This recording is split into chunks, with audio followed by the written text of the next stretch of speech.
Sin duda alguna, el cuerpo humano es un objeto de estudio bastante complejo. Y es que con tantos huesos, órganos y muchas otras cosas, su funcionamiento resulta muy interesante. Sin embargo, se dice que uno de los más importantes y de los que aún se desconocen muchas cosas es el cerebro. ¿Qué tal, chicos? Yo soy Melissa. Yo soy Gabriel, y si quieren saber más acerca del cerebro y de cómo influye en la conducta de los humanos, Acompáñanos en este episodio de Ingenio Viral.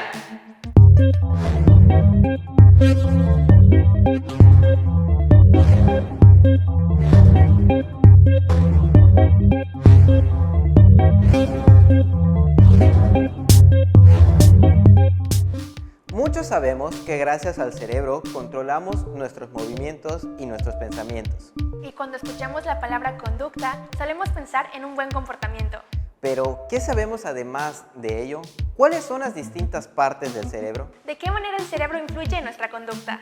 Veamos qué es lo que ustedes saben y nos cuentan al respecto en nuestro Viralizando el día de hoy. ¿Qué tal, amigos? Ahora nos encontramos en la sección de Viralizando y para esto me acompaña mi amiga Melissa. Meli, ¿cuál es el funcionamiento del cerebro? Bueno, la verdad no tengo mucho conocimiento de eso, pero pues yo supongo que mediante los nervios, pulsos eléctricos, se mandan mensajes en el cerebro hacia todo el cuerpo. ¿Conoces alguna parte del cerebro? Realmente no, nada más sé que se compone de dos hemisferios, el izquierdo y el derecho, y que pues cada hemisferio funciona, bueno, creo que el izquierdo es para más la creatividad y el derecho es más para como lógica, matemática, etc. ¿Y cómo podrías definir la conducta? La conducta lo definiría como el comportamiento de las personas. Héctor, ¿cuáles son las funciones del cerebro? Pues sería transmitir información a todo el cuerpo para darle órdenes y que se mueva y que funcione correctamente. ¿Conoces alguna parte del cerebro? Pues el hipotálamo y esas partes de eso. ¿Y cómo podrías definir la conducta? La conducta pues sería la forma en la que nosotros percibimos cómo hacer las cosas y cómo el cerebro la transmite al cuerpo, ¿no? Muchísimas gracias y continuamos con más. Miguel, ¿tú qué conoces acerca del funcionamiento del cerebro? La verdad, no mucho, no mucho la verdad. ¿Conoces algunas partes del cerebro? Como el hipotálamo. Y finalmente, ¿cómo podrías describir lo que es la conducta? La conducta, emoción o algo que nos inspira a hacer algo. Nuestro régimen del cuerpo emocional, creo.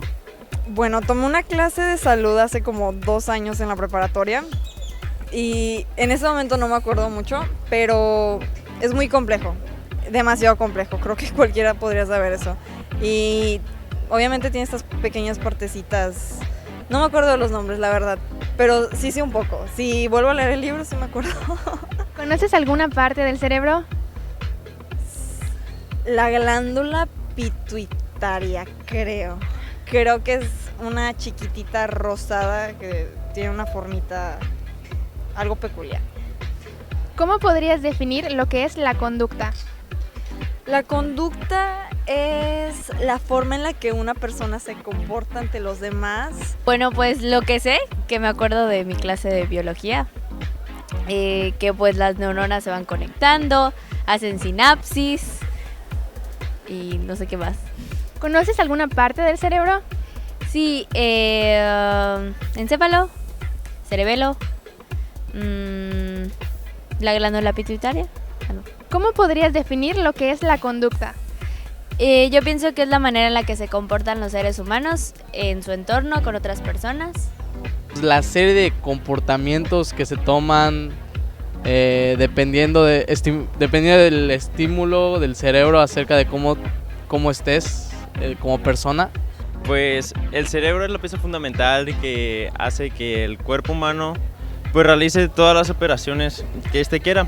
Él le manda las acciones que debe realizar, los pensamientos, pues es lo más importante del ser humano después del corazón. ¿Conoces alguna parte del cerebro? Pues sí, conozco así de lo que sé, el hipotálamo, que bueno, no me quiero meter mucho en eso, pero creo que es lo que se encarga de los sentimientos, si mal no me parece. Y pues que estoy muy seguro, pues, o sea, conozco más partes, pero no muy bien, ¿sabes? Como pudimos ver, tenemos no tan clara la idea de qué es el cerebro, su funcionamiento y la conducta. Para aclararnos esto, visitamos al doctor Eric Murillo en la Universidad Mayab. Y el doctor Elías Góngora en la Facultad de Psicología de la UADY. Acompáñenos a ver. Bueno, el cerebro creo yo que es, y no porque me dedique al estudio del mismo, la parte más maravillosa que tiene nuestro cuerpo, porque dictamina muchas de las cuestiones que inclusive marca quiénes somos.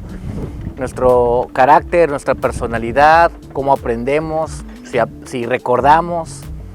Existe hoy en día avances tecnológicos que nos han permitido trasplante de corazón, nos han permitido trasplante de riñones, nos han permitido sustituir un brazo o una extremidad con una prótesis, pero no hemos logrado sustituir el cerebro. Y yo me atrevería a decir que tan importante y complejo es que tal vez no logremos sustituirlo. El cerebro podríamos decir que es el órgano más complejo, más completo y para mí maravilloso del universo. Pero la conclusión a la que podemos llegar es que es el órgano que regula todo lo que pensamos, lo que sentimos, nuestros recuerdos, nuestras memorias, lo que decidimos hacer en la vida y cosas tan elementales como la respiración, el dormir, el soñar, el planear, anticiparse a las cosas, el recordar el pasado, anticiparse al futuro, el vivir el presente. O sea, tiene que ver con muchísimas cosas. Es un órgano que está puesto en el lugar que debe estar y para mí una característica que nos distingue a los seres humanos de los animales, que es reflexionar sobre nosotros mismos.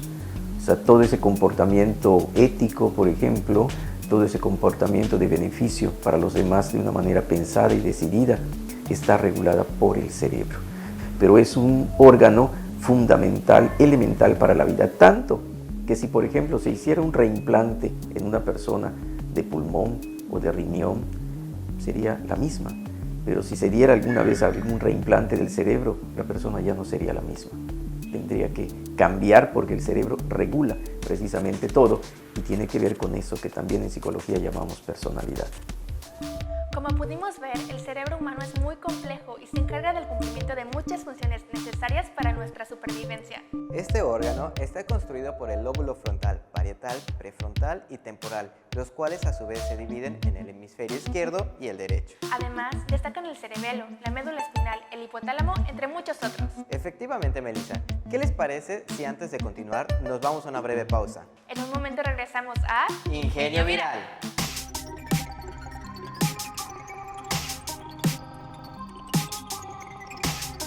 Bienvenidos de nuevo, muchachos. Como vimos en el bloque anterior, el cerebro tiene muchas funciones y está compuesto de distintas partes. Pero, ¿existe alguna diferencia entre su forma y su funcionamiento dependiendo de la edad o del sexo? Quizá habrán algunos aspectos diferentes, así que escuchemos lo que nos dicen los investigadores, el doctor Eric Murillo y el doctor Elías Góngora. Bueno, el cerebro puede ser clasificado desde el punto de vista morfológico, de sus partes, neuroanatómico. También puede ser clasificado por sus funciones y también puede ser clasificado pues, en función de su desarrollo. Entonces, digamos que en general el cerebro está constituido por dos hemisferios, el izquierdo y el derecho. Tenemos una parte, bueno, el sistema nervioso central, y tenemos una parte acá atrás en nuestra nuca, más o menos a esa altura, en donde estaría el cerebelo, que es otra parte del cerebro. Y por último, también terminando lo que es la nuca y empezando la espalda media alta, tendríamos lo que es el tallo cerebral, que en su conjunto forma parte del sistema nervioso central. Es un órgano que pesa como 1,5 kilos más o menos, que mide como 2 metros cuadrados, nada más que está hecho de tal forma, que son como los rollitos, y por eso está compacto, pero tiene y está compuesto por los lóbulos frontales, prefrontales, los temporales, los parietales, y la parte frontal es tal vez la más importante para el pensamiento, para la toma de decisiones, para el pensamiento abstracto. Es donde el mayor número de neuronas se congrega para tomar decisiones importantes, pero todas las partes son importantes. En realidad hay algo que se llama masa gris y masa blanca. En la masa gris pues están las neuronas de ciertas características y la masa blanca pues son las fibras que hay, ¿no? Compuestas, todo cuenta realmente, ¿no? Pero lo que se ha visto es que esta estructura que está en el ser humano más evolucionada se da en otras especies, pero las funciones son de manera distinta, precisamente por los componentes. Está lo que diríamos el cerebro en estas partes que menciono, que también tiene que ver la médula espinal, el sistema nervioso central, y también está el sistema nervioso periférico. El cerebelo, por ejemplo, es una estructura también muy importante, y las estructuras subcorticales, que son las que están abajo de estas estructuras generales, también resultan sumamente importantes, como la hipófisis, la amígdala, todas estas son el hipotálamo, son estructuras muy importantes. Antes estudiaban los cerebros en animales, más en animales todavía se hace, en personas que han fallecido, o a veces personas que tienen algún problema o han tenido algún problema, alguna lesión, algún accidente o algo así. Ahora se pueden estudiar los cerebros así como las personas funcionan de manera cotidiana, y esto ha permitido ver qué aspectos o qué partes del cerebro funcionan para qué cosas. Hay otra función sumamente importante que es el lenguaje. Cuando una persona no podía hablar, cuando se descubre lo de que el hemisferio izquierdo y el hemisferio derecho tienen funciones distintas y se conectan con el cuerpo calloso. ¿Qué pasa cuando el cuerpo calloso se ve afectado? La persona puede interpretar ciertas cosas, pero a veces no puede hacer cosas. En fin, fueron descubrimientos muy importantes. Pero ahora lo que se está viendo es cómo y qué se podría hacer para que el cerebro funcione de la mejor manera posible. En pocas palabras, muchachos, prácticamente la diferencia en forma y funcionamiento no depende del sexo, como se suele pensar en algunos mitos, sino que es proporcional a factores como el peso o la estatura. De seguro allá en casa se están preguntando cómo se estudia el funcionamiento del cerebro. ¿De alguna manera se abren las cabezas de las personas y se experimenta con este órgano? Averigüémoslo.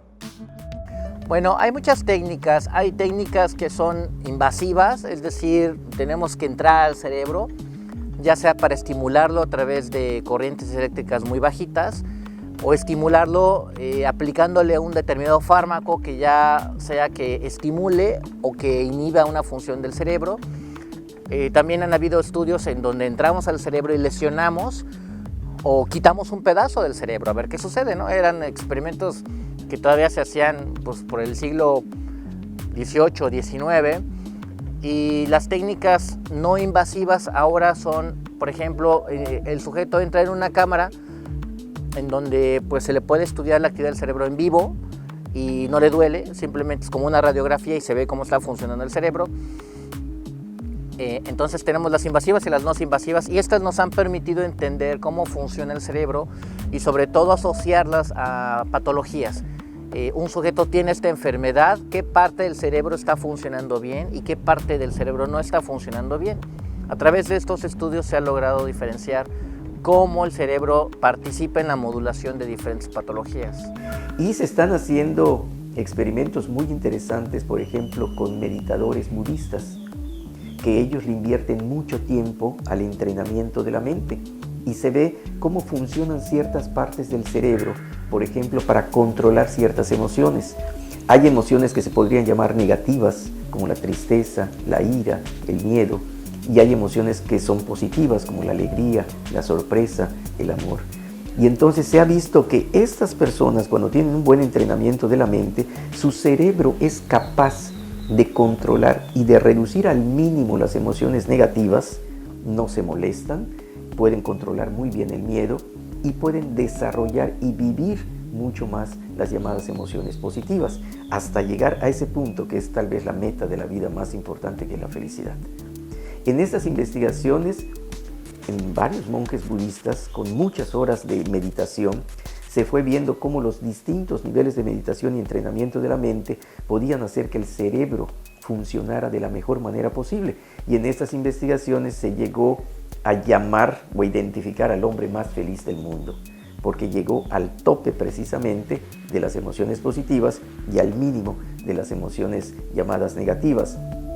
es un investigador francés, Matthew Ricard, que es el asistente principal del Dalai Lama actualmente. Y lo interesante es que estas investigaciones fueron y son coordinadas por el Dr. Richard Davidson, que es un neurocientífico que está trabajando en la Universidad de Wisconsin, y entonces pudieron ver qué se puede hacer para que el cerebro funcione de la mejor manera posible. Y van comprobando que la parte prefrontal es fundamental para eso que llamamos felicidad.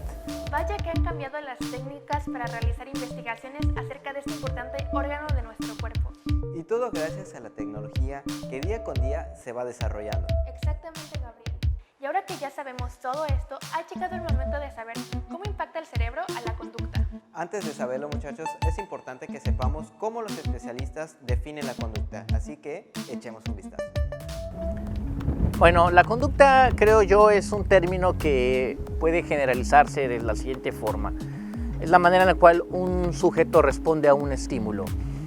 Y por sujeto podemos definir una persona, un animal, inclusive un microorganismo, y el qué responde o cómo responde es todo aquello que muestra. Puede ser una conducta motora, o sea, que se mueva. Puede ser que no se mueva, eso también se puede interpretar como una respuesta a un estímulo. Y también puede ser que el sujeto esté interiorizando algo y entonces después ya emita una conducta. En los seres humanos tenemos muchas, hablamos, nos movemos, emitimos sonidos. Los animales regularmente también tienen sus conductas típicas de su especie. Y por último, estímulo, pues tendríamos que definirlo, creo yo, como pues aquella energía que ocasiona una respuesta. Entonces esa energía puede ser un sonido, puede ser una luz, puede ser inclusive el tacto. Si yo coloco mi mano en una vela encendida, entonces la flama pues, va a estar ahí estimulándome. Si la dejo mucho tiempo me voy a quemar.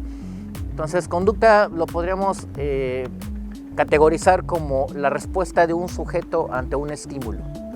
Sí, en términos generales podríamos decir que la conducta es todo aquello que hacemos. Hace algunos años, cuando la psicología estaba desarrollándose, hubo un enfoque que se llamó precisamente el conductismo. Y en el afán de ser ciencia, la psicología, se decía que no podía estudiar lo que está dentro, es decir, el alma, sino tenía que ser lo que está afuera, que es la conducta. Esto tuvo sus ventajas, pero también tuvo un costo, porque se dejaron de estudiar cosas que son subjetivas pero importantes, como las emociones, los recuerdos, todo eso. Afortunadamente ya estamos en otro nivel y podríamos decir que la conducta sí es lo que hacemos, pero en un nivel mucho más amplio. Tanto de lo que se llama conducta interna, la actividad fisiológica, psicofisiológica, cuando nos emocionamos, cuando pensamos, algo pasa en nuestro cuerpo a nivel cognitivo o a nivel fisiológico. Pero también de manera importante es la conducta social. Nosotros nos relacionamos con las demás personas, somos seres sociales y cuando estamos en relación con los demás, nuestro cerebro interpreta ciertas cosas y nos hace actuar de cierta manera. Incluso cuando estamos con alguien en especial, no es lo mismo que cuando estamos con alguien que acabamos de conocer, que no catalogamos como especial. Nos emocionamos de una manera diferente, decimos cosas de una manera distinta, nos aproximamos de una manera diferente y todo esto tiene que ver con la manera como se interpreta lo que está afuera, la manera como se procesa la información que nos hace tomar decisiones y actuar de cierta manera. Entonces, la conducta aquí tiene una categoría muy amplia, micro, interno, pero también macro, social, amplio, en relación con los demás. Y por eso en psicología hablamos tanto de la psicología individual, por ejemplo, clínica, pero también la psicología social, la psicología cultural, la psicología transcultural. Se hacen estudios de cómo son las personas en diferentes culturas y sí es cierto que el cerebro regula igual en todas las culturas lo que es el comportamiento y la conducta, pero el cerebro interpreta, el cerebro pues precisamente en todo este contexto social hace que la persona tome decisiones de cierta manera que pueden ser distintas en los contextos sociales distintos. Entonces es un concepto más amplio que a principios, estamos hablando de 1913, cuando el doctor Watson, John B. Watson, pues dijo que el objeto de estudio de la psicología era la conducta, y pues esto hizo que pues muchas personas se rasgaran las vestiduras porque decían, le han quitado el alma a la psicología, porque psicología es estudio del alma, ¿no? Entonces aquí era estudio de la conducta, pero afortunadamente, decía, ya se ha ampliado el concepto de conducta, entonces incluye mucho de lo que, y en general, todo lo que las personas hacemos, de manera individual, de manera social y cultural.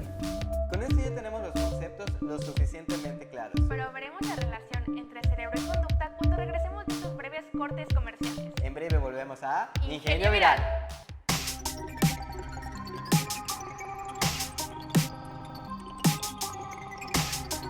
Ahora que estamos de vuelta, Melissa, ¿crees que ya es el momento de mostrarles a los chicos cómo se relaciona el cerebro y la conducta? Claro, y no solo el cerebro, sino también otros factores. Vamos a verlo. Bueno, creo yo que podríamos catalogarlos en factores internos y factores externos. Los factores internos son, por ejemplo, todos aquellos que estén relacionados con nuestra propia neurobiología. Si el sujeto tiene, por ejemplo, genes asociados a una cierta enfermedad, va a mostrar una conducta que nos va a hablar de esa enfermedad.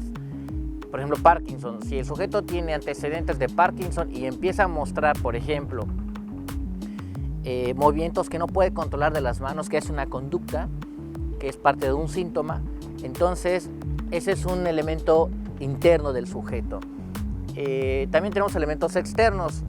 Si nosotros estuviéramos en otro lugar, no aquí, que está nublado, pero está agradable, pero que no estuviera nublado, entonces nos empezaríamos a acalorar y el organismo tendría que responder y le mandaría la señal al cerebro diciéndole, oye, está haciendo mucho calor, hay que movernos.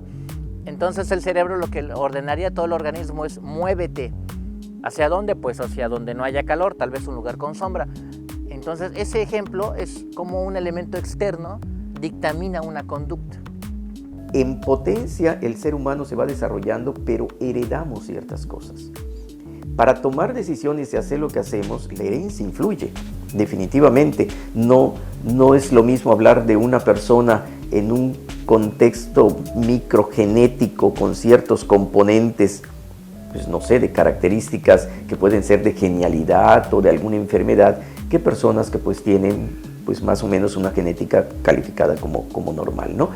Pero en cualquiera de los casos, los genes influyen. También influye el contexto social, dónde estamos, dónde nacemos, dónde nos desarrollamos, con quién convivimos, todo eso influye también. Pero hay otro aspecto que es muy importante ir desarrollando, lo que cada persona decide para actuar.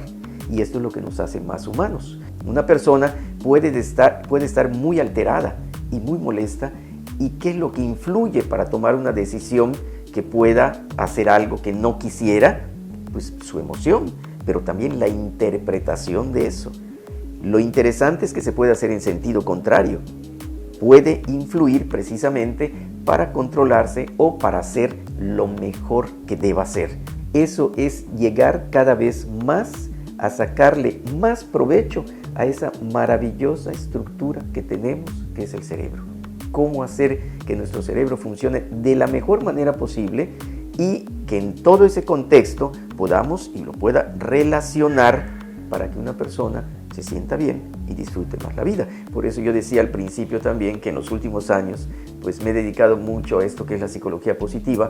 Hay un área que se llama la neurociencia positiva que se dedica precisamente a esto. Cómo hacer que funcionemos de la mejor manera posible. Como nos mencionaron el doctor Eric y el doctor Elías, la conducta se puede regir tanto por factores internos como externos. Entre los factores internos destaca lo genético y hereditario, el cerebro, las necesidades de nuestro cuerpo, entre muchas otras cosas. Mientras que los externos se encuentra lo aprendido gracias a la familia, los profesores, los compañeros o los amigos. En definitiva, este programa ha sido muy enriquecedor en lo que se refiere a aprender sobre cerebro y conducta. Concuerdo contigo, Melissa, pero por lo pronto habrá que concluir el día de hoy. Nos vemos en el siguiente episodio de Ingenio Viral.